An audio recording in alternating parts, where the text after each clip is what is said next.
Oke, lanjut. Contohnya gue pakai sistem 12 volt. Nah, 12 volt ini sebenarnya gue bisa lihat di efisiensi sorry, di inverternya sendiri. Dia biasanya itu ada inverter yang 12 volt, 24 volt, terus 48 volt. Tapi kalau untuk daya inverter yang 200 ini rata-rata biasanya sih dia pakai 12 volt.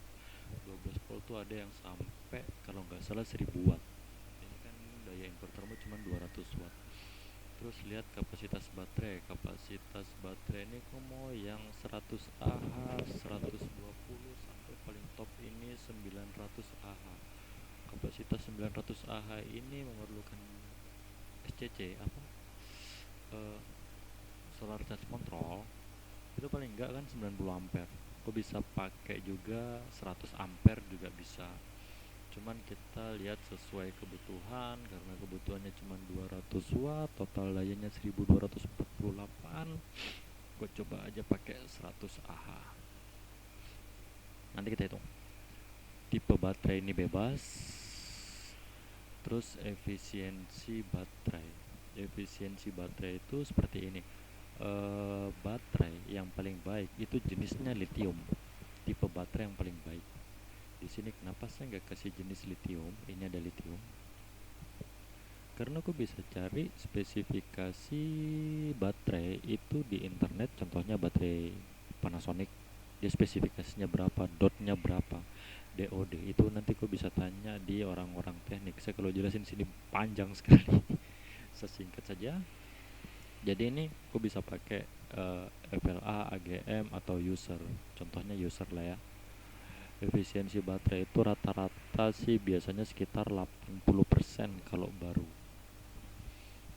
Atau anggaplah karena kau pakai user atau kau pakai lithium. Contohnya lithium itu efisiensinya sekitar 99% atau 100. Tapi kalau lain daripada lithium itu dia sekitar ya 80-90an lah. Anggaplah kau pakai lithium 100%.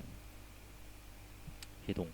Nah, ini daya invertermu ini lebih besar daripada daya baterai. Jadi dia nggak bisa backup selama 2 hari gitu. Terus solusinya gimana? Kau harus naikin kapasitas baterai atau kau harus naikin tegangan DC input. Kalau kau naikin tegangan DC input, kau lihat spesifikasinya inverter lagi gitu. Inverternya ini mampu nggak kalau misalnya kau naikin 24 volt? Misalnya dia tidak mampu, solusinya kau tetap di 12 volt tapi kau naikin kapasitas baterai. Contohnya naikin 110. Dia mau nggak? Nah, dia mau nggak baca. Ini karena misalnya kau pakai baterai lithium dengan efisiensi baterai itu 100%, daya maksimal bateraimu itu 1320 watt. Ini lebih besar daripada daripada total daya. Jadi baterai itu harus lebih besar daripada total daya yang mau kau pasang. Terus bagaimana kalau misalnya saya nggak pakai lithium atau saya pakai AGM contohnya? Aku punya efisiensi berarti kan nggak sampai 100, anggaplah 90.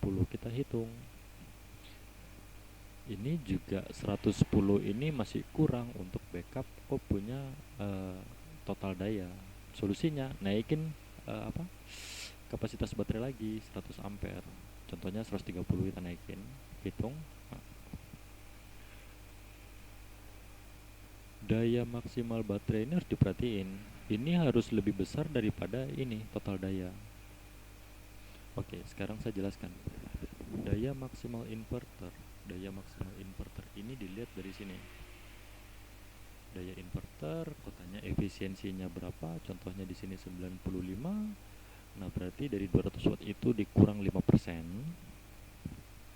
Kan? Atau 200 watt itu total maksimal yang bisa kau pakai 95%. Itu segini, 190 watt. Itu masih masuk di hitungan karena kau cuma perlu 117 watt. Oke. Terus daya maksimal baterai ini tadi sudah kita bahas, dia lebih besar daripada total daya.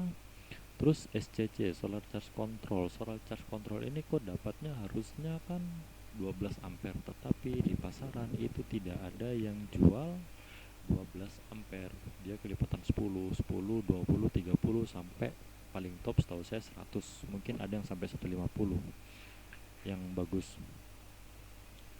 Terus maksimum power PV. Maksimum power PV ini maksudnya berapa kapasitas solar cell yang kau perlu untuk sistem ini. Kau cuman perlu 225 watt. Berarti kalau kau pakai sabar. Kalau kau pakai 50 watt, solar cell 50 watt, itu kau cuman perlu paling enggak cuman 5. Kalau kau pakai 100, ini biasanya 2 sih. Yang 25 watt ini diabaikan.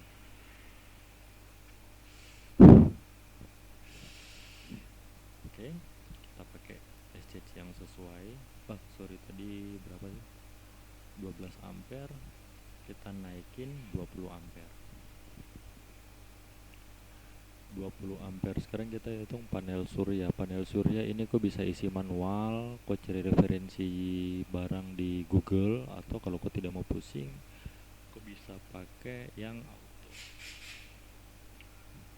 auto itu kok tinggal masukin berapa WP yang kau mau pakai. Contohnya 50 WP. Di sini sudah ada angkanya semua. Tapi ini perkiraan, ini enggak mencakup satu merek. Ini saya ngambil rata-rata. Soalnya setiap merek itu nilainya 50 WP itu beda-beda. Selisihnya dikit sih, tapi hitungannya tetap jatuhnya 50 WP. Penyinaran maksimal rata-rata 1 jam, kita hitung berapa jumlah panel, 4 buah.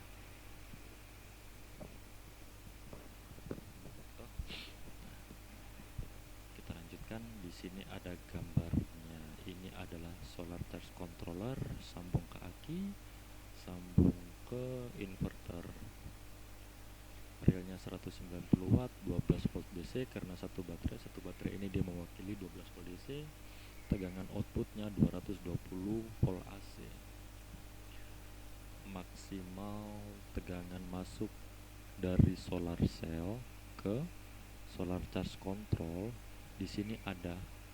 Ini kau lihat spesifikasinya di solar charge control. Contohnya 100 ampere, 100 volt. SCC MPPT-nya ini 20 ampere. Nah, di sini ada rangkaian grup, non grup sama grup. Jadi begini, kau mau pakai rangkaian grup atau non grup, kau tuh cuman perlu 225 watt karena bateraimu cuman bisa ngisinya segitu. Toh, hitunganmu itu dia tidak boleh lebih daripada 20 ampere, tidak lebih daripada 100 volt. 20 ampere dengan 100 volt itu kau punya kapasitas solar charge control. Lebih daripada itu solar charge control rusak. Contohnya kau pakai solar cell 50 watt kan, maksimal power solar cell itu 225 watt. Total PV, total solar cell itu 4 buah.